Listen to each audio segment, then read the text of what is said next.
I don't do this very often. Do what? Go home with people. Neither do I. Your house is so neat. Thank you. Is this your mother?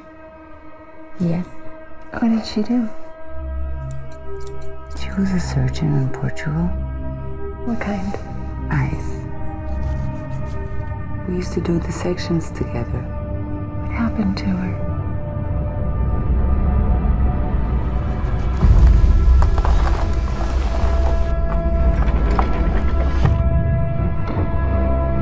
I remember I was fascinated by how the inside of the body looked. She always hoped I would be a surgeon one day.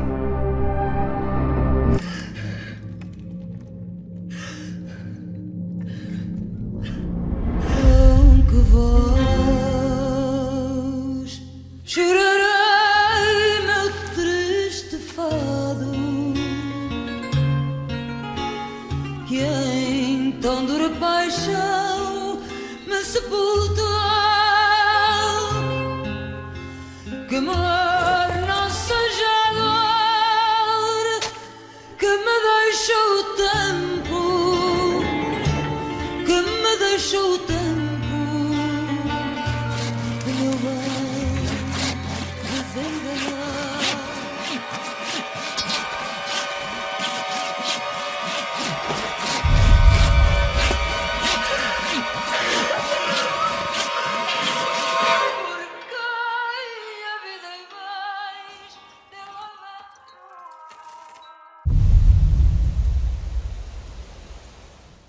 Guys, thanks so much for being here. Congratulations on this film, this hardcore movie. Thank you. It's beautiful, it's devastating, and it's truly one of the more hardcore horror films I've seen in a really long time. And I don't mean that to sell it short. I just mean you went every place that a horror film, I think, should go. How did this movie start for you?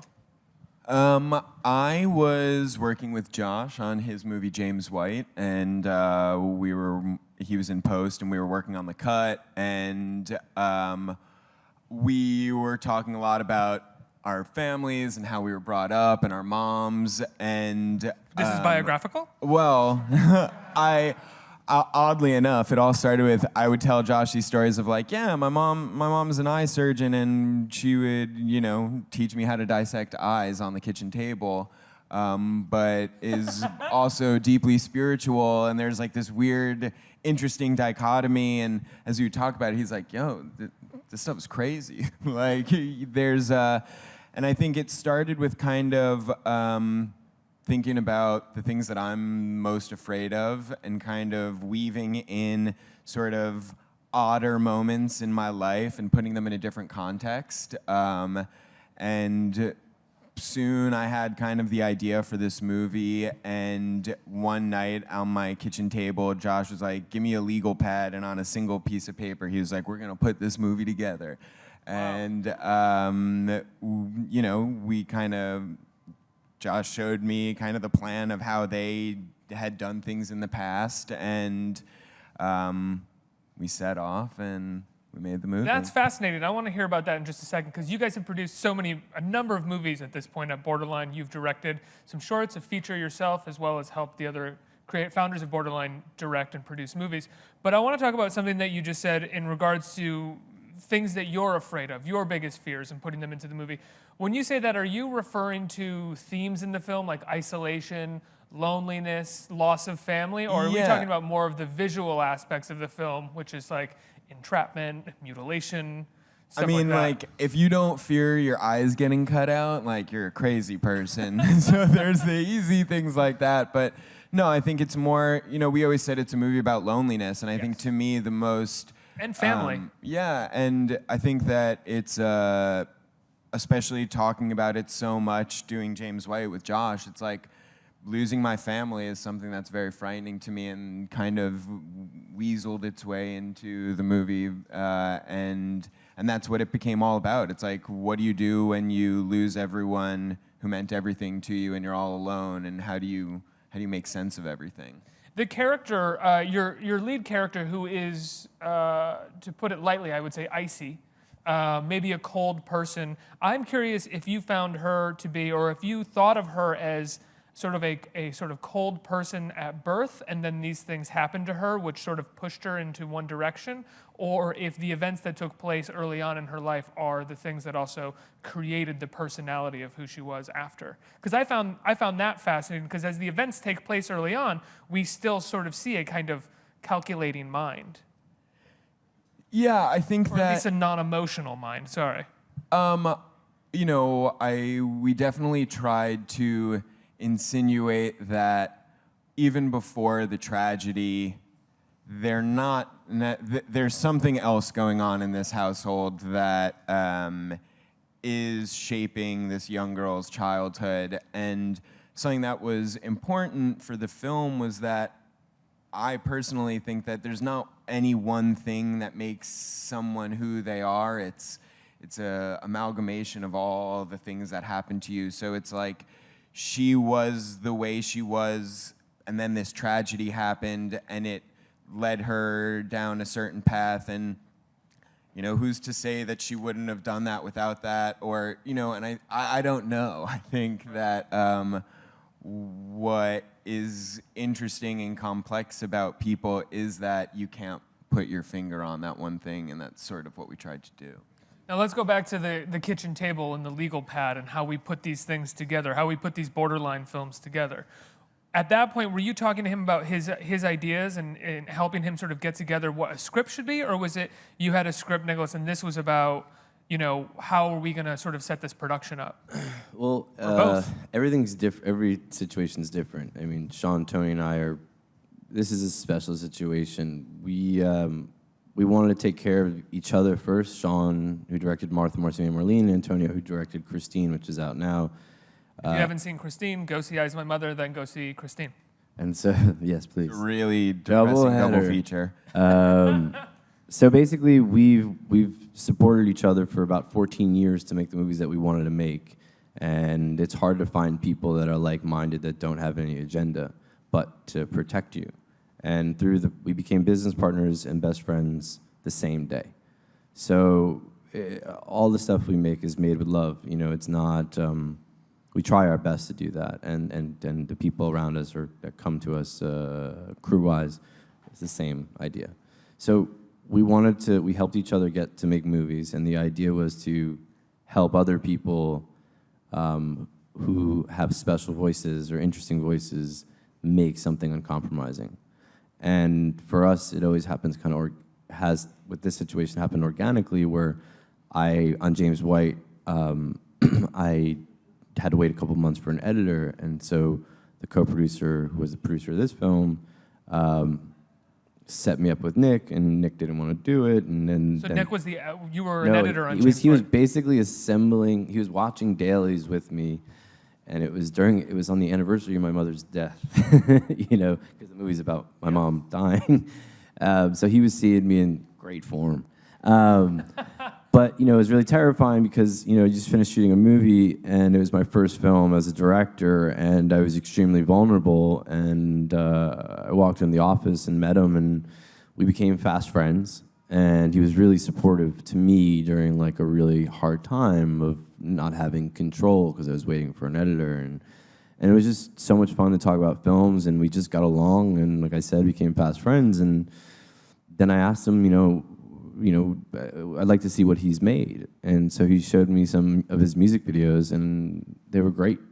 And they were up my alley. And then as we got to know each other better, I asked him if he wanted to make a movie. And he said, yeah. And we talked about it. And I was at his house one night, and we were hanging out. And I just said, well, let me tell you how much it's going to cost.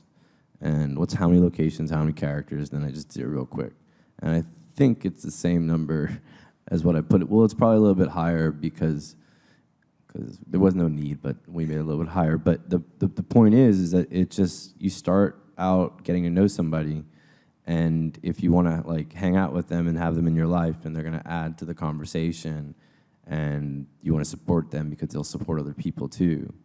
You know, it's a generous person, and I wanted to learn from him because his movie is very different than ours, but we all are connected different, but I would also all about say lone. connected to a Because certain we're degree. desperate to connect. Yeah. All the films are about connection and feeling isolated. I mean, whether it's conscious or subconscious, I don't know, but it's all about, and I think that's what we do as our community, as a family. Do you say that when you're making when you're going to put the Borderline name on it? Do you say, does this fit into the Borderline brand, or is it just totally organic that all of the films seem to have a certain amount of interest in alienation? I don't. I think people hang around with me just because they feel alienated. I don't know, but it's like, no. I just that's not the conversation the three of us had, Sean, Tony, and I. I really got to know Nick. I really liked Nick, and I told my partners about it, and we decided we were going to support the film and put it together and oversee it and help and bring on a producer, and he already had one of his producers who was our co-producer on James, and we just basically oversaw it, made sure it was made right, and developed the script, and was in the editing room, and, with him through the whole process. So we don't have specifics, but we just good people. And now, Nick, this is your first feature. What was it like? How'd it go?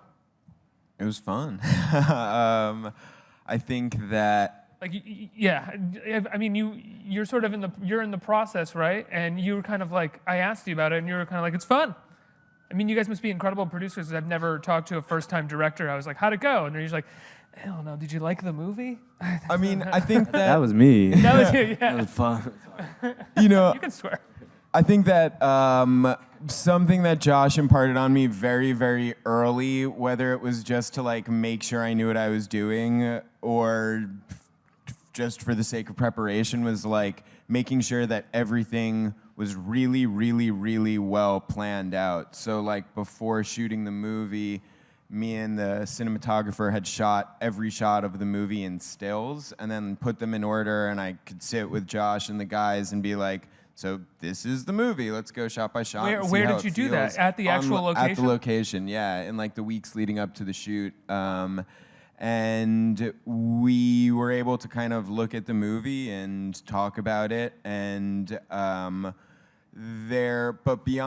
it was like that for every aspect of it, just having everything so planned and orchestrated so that on the day, I'm already so neurotic, I don't need to be more neurotic, and I think that you have a detailed plan, and you can veer from it if you want to, but at least you can fall back on that plan. Exactly. And you have basically every week there's an assembly. We shot the movie pretty much chronologically, so somebody's editing while we shoot.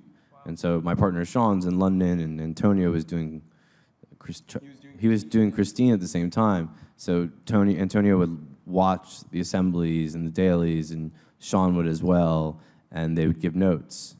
And that's kind of how we did the whole production. You could also go back and reshoot or get more if you needed to. Yeah, I mean, that's the beauty of shooting in one location, that like we could go back, I could talk to them and be like, oh, I think we need something over here, and we could just be like, all right, sweet, we're at the location every day, so we can just get it.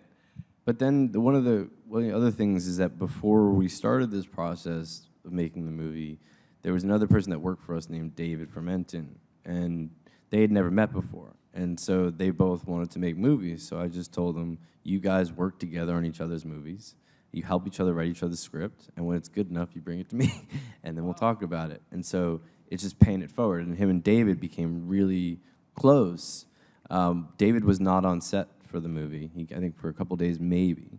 But we finished shooting the movie, I think, like October 2nd. And on October 2nd, we watched an assembly, and it was an assembly. You can't really make heads or tails of it. And David, because of their pre-existing relationship and development, was like, I can see it. And the two of them went in the editing room for a couple days, and we all came in and saw it, and we're like, oh, we see it too.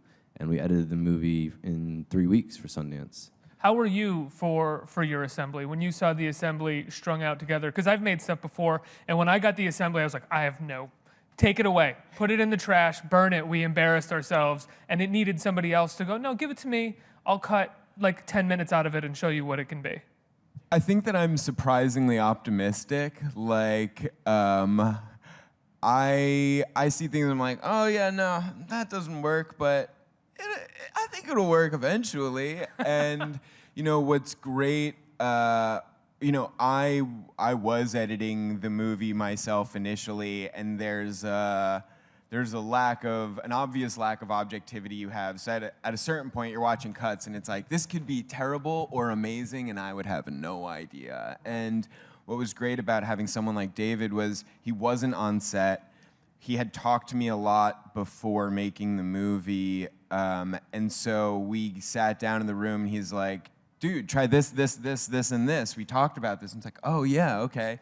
And having like the community of voices, and then like as the other guys came in, we had such a short amount of time. We literally cut the movie in 21 days, and but it was having like all the people that I'd made the movie and developed it with back in the room all together and working on it together. And kind of like we always said, it's like we're envious of musicians who get to make albums with like their friends and sit in a room and record.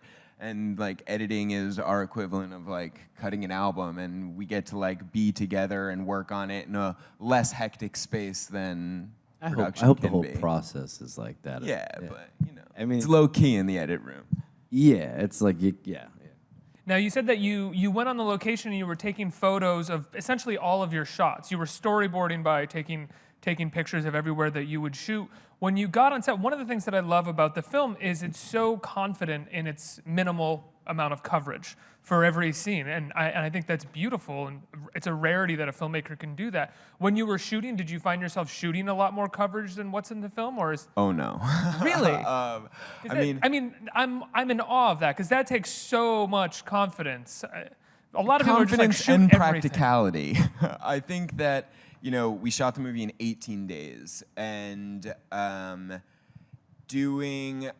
knew that my cinematographer, Zach Cooperstein, is amazing, and we were going to be doing really elaborate shots that were going to take a really long time to set up, and that were technically difficult. And for this, it was more important to me to have fewer shots that were more what I wanted than like a lot of coverage. And I think that that shot through the window is one of the best shots of the year. It's beautiful, and the way that you have Will Brill is his name, yeah, the actor walking through there, and it's so incredible. Like everything that you did in that shot. How long did it take to craft that to get it to be perfect? That we had actually a year before we shot the movie. Shot like a sort of proof of concept. It was like an experiment, kind of working with the actress, working with the skeleton of the crew, and kind of starting to find the vibe of the movie and testing some things out, like the black and white, whether we wanted to do that or not. And we basically shot like a 5-minute short, and what that short was that single shot out the window. And then we had all done that once before, and it's different in the movie. We reshot it for the movie, and the one in the movie is a little bit more elaborate.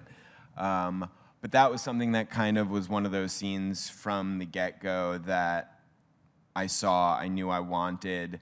And I will say, as far as the coverage goes, when we got to the editing room, it was like, oh, okay, now I see why coverage would have been a little helpful sometimes. You had your moment where... But the restrictions, and I think this goes for every aspect of it, the restrictions are what make a lot of the charm in the film, and working around it is, I think, does good things. I think they make the film feel far more assured as well. Because you're not just restricted, you're actually using your restrictions for a benefit. And I'm curious, if you didn't initially visualize the film as a black and white film in your head, when did you come to the realization that it should be black and white?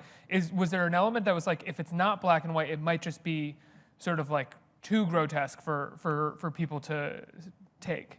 Yeah, I mean, there was a bunch of different things all converging at once. You know, I think...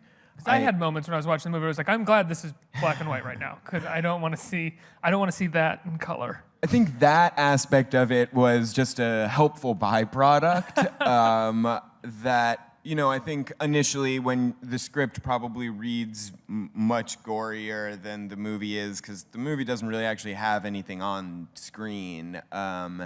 And in the script, you read like a guy gets stabbed 37 times. It's like, how are you gonna show this? But so there was Did it just say 37 times, or no, was it I like think it stab, said and again, stab, and again, and again, and again, and again. I tried to be aggressive with really it. drive it home. Yeah. And so I think that an element of it was to soften the gore because I didn't want the violence to be a distracting element, but it was kind of, there were a lot of things. It was, kind of seeing the movies that I had stolen from in the writing without realizing it, like realizing that my love of Night of the Hunter and Straight Jacket and all the Bill Castle movies was coming through. And then Josh has this way of being like, you're gonna shoot this in black and white, right? And it's like, yeah, I am gonna shoot it. Yeah, we are gonna shoot it in black and white. Why did you see it in black and white? I saw an interview that Khalil, I forget his last name, is a music video director. Khalil Joseph is a great director. Did an interview with Harry Savides. The great Harris, yeah. Yeah, and it was a beautiful interview, and it was like old 16, like you can't even find this 16 anymore. And I sent it to Nick, and I was just like, this would be really amazing for your film. I don't know why. And that was it. It didn't have a lot. It was just an instinct, and also like when getting to know. I read the script, and it was like first I saw the proof of concept, which was like, okay, good, it's great. And then I read the script, and I was like, okay, it's good. It needs to work, but it's good. And then I don't know where I was going with this, but I was going somewhere. Hold on. And then I guess I don't remember what I was going to say.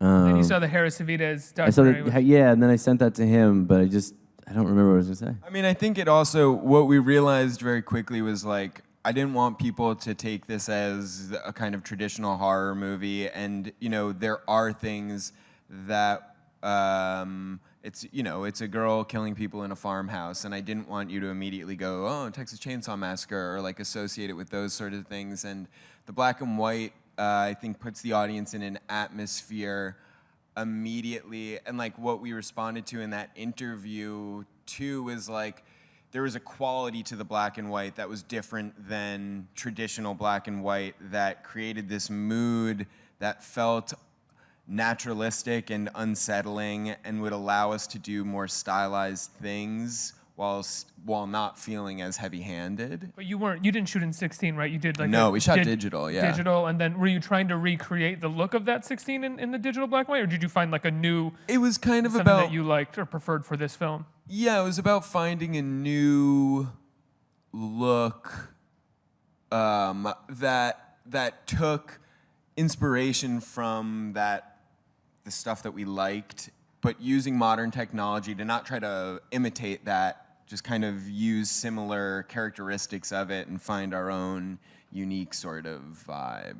There's this new, I think a lot of people say that there's this new branch of horror films that they're referring to as kind of the art horror film, like It Follows, maybe even The Eyes of My Mother, and I'm trying to think of another one that recently came, The Witch, I think people say that. And there are some people who fall along the lines of, well, traditional horror should be essentially a genre picture, and that is what makes up a horror, and art horror isn't a horror film. Where do you fall along those lines, and do you even give a shit? It's a horror movie. I mean, I disagree. He disagrees. Definitely, it's a lot of things. It's like extremely.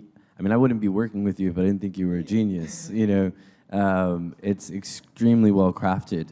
I mean, it's a really, really beautiful film and really thought out. I think it's selling horror movies short, though, saying that horror movies can't be well crafted and beautiful. But and I think there's Henry Portrait of a Serial Killer is an art movie. Name a couple, the French. It's like Audition was a huge inspiration for this, and that it was saying the first day I met Tony Campos, he was like, "Wait, you haven't seen Audition? You gotta go home and watch Audition."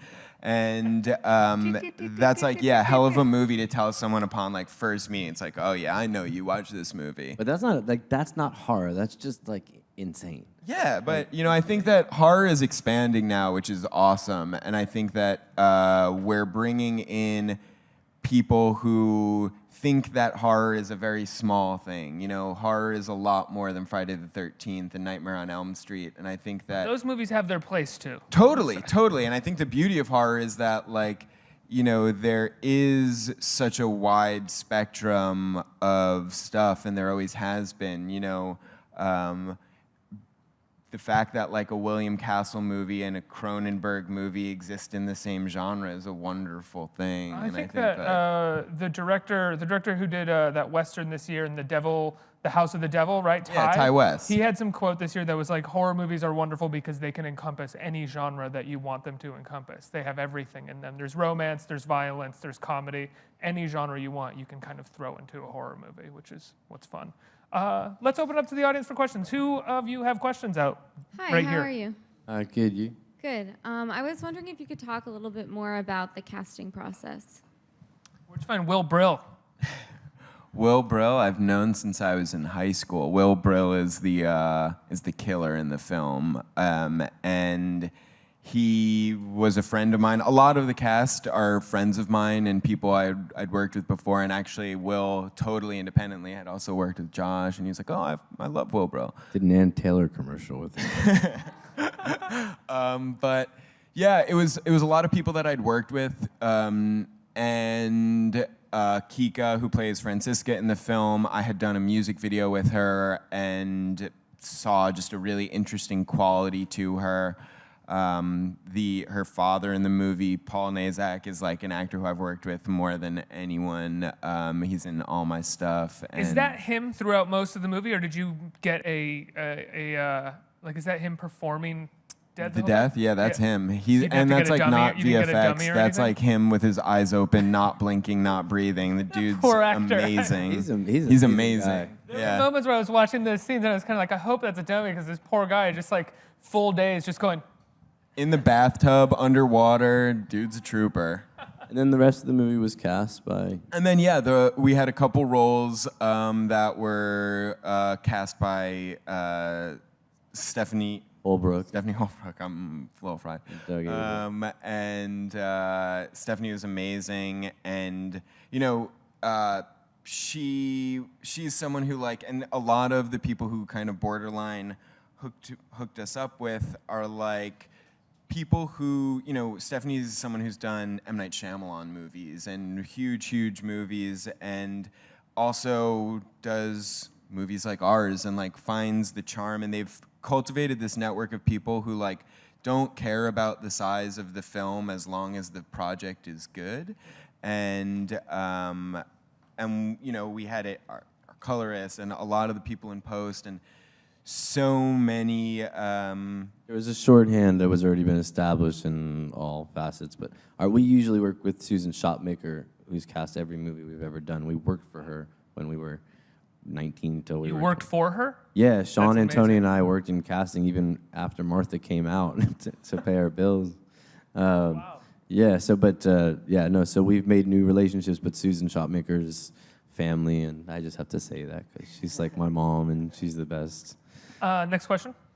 Hi, I was wondering what message you hope the audiences walk away with, and also, can you speak about your experiences at Sundance? Yeah. Message, please, first. I think that more than a specific message, I think there's a soup of emotions that I'd like you to walk away with. I mean, I think that beyond all the gruesome stuff in the movie, I think that it really is a movie about loneliness and a girl who doesn't know how to cope with the loss of her parents, and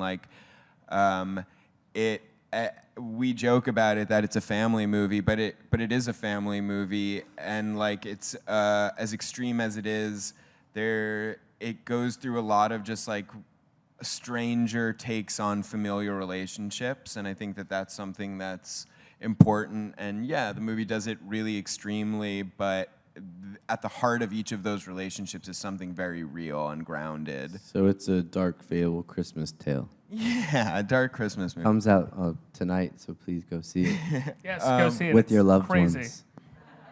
And then Sundance, was I had gone for the first time with Josh when he did James White and kind of watched him go through the madness of it all. And he just kept saying, "Oh, just wait, you'll see, you'll do this." And a year later, I knew exactly what he meant. And yeah, it's really crazy to spend so much time just kind of you and your friends thinking and talking about the movie, and then all of a sudden you show it to people, and other people are talking about it and have new questions and new ideas about it, and it's exciting and nerve-wracking. And as much as you could be like, "Oh yeah, I don't care if anyone likes it. I made it for me and my friends," you totally care if people like it, and you totally don't want bad reviews, even if you're not reading them. So it's like, yeah, it's nerve-wracking and exciting, and I think just like You didn't really get any though. got a couple. I mean, but at the same time, Did you read them? No. I see like that it's like a negative review, and I'm like, I don't want to do this to myself. Well, but also, like, some of them are you've funny. got like also some really great reviews, and I feel like if you make a movie like The Eyes of My Mother, you cannot expect like 100%. Totally. On You got Rotten New York Tomatoes, Times critic pick and Los Angeles Times good review. which is incredible. Congratulations on that. And like one of our bad reviews said it was like as though Almodovar had directed Texas Chainsaw Massacre, and That's I a thought that was fucking awesome thing That to sounds say. like we should put that on Yeah, the fucking I poster. thought that was Yeah. great, and he was saying it like a bad thing, and I was somebody, like, okay, somebody from cool. Magnolia here. I think we have time for one more question. Hello, I wanted to know if you guys had a limit to how gory you wanted the film to be. I'm sorry, what? A limit, like when you were making the film, where you were like, "Oh, they can't go past this point; it will be too much." Where for was the people." line? What was the line? Yeah, like how far? I mean, there are things. Josh and I have a different line. We have a different threshold, and I think everyone probably has. We all have different thresholds. Mine goes a little further, but I think that for us, it was the most important thing was like we were not trying to make an exploitation movie, not trying to make a slasher, not trying to have the violence be distracting, and knowing that we were making a movie with a lot of violence, we had to toe the line so that you don't.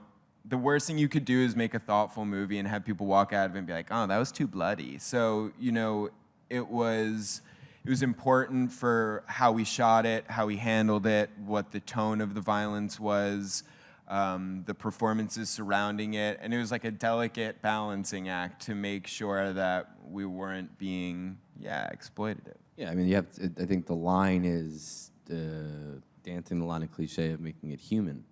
In some regard, I mean, you start with this character who you have to somewhat empathize with, and then by the end, this is a villain in a sense. Not to ruin the movie. I mean, I think it's kind of obvious from the poster, but I think you don't know. I mean, this is so cliche, but you don't know who you're talking to when you're talking to somebody and what they've been through, And I think that's kind of what you're saying here, and also like the idea of just like how hard it is to relate to people without having any kind of guidance, and that's what the movie's about. It's like how do you figure it out on your own, and what if you didn't have, you know what I mean? So that's why I like you, Nick. The Eyes of My Mother, guys, congratulations. It opens tonight in New York, right? Yep. In New York and LA. In Chicago. And Chicago. DC and San Francisco. All tonight? Yeah. And it's beautiful, it's horrifying, it's violent, it's incredible. Congratulations, guys. Thanks so much for being here. It's Almodovar meets the Texas Chainsaw Massacre. And see Christine as well.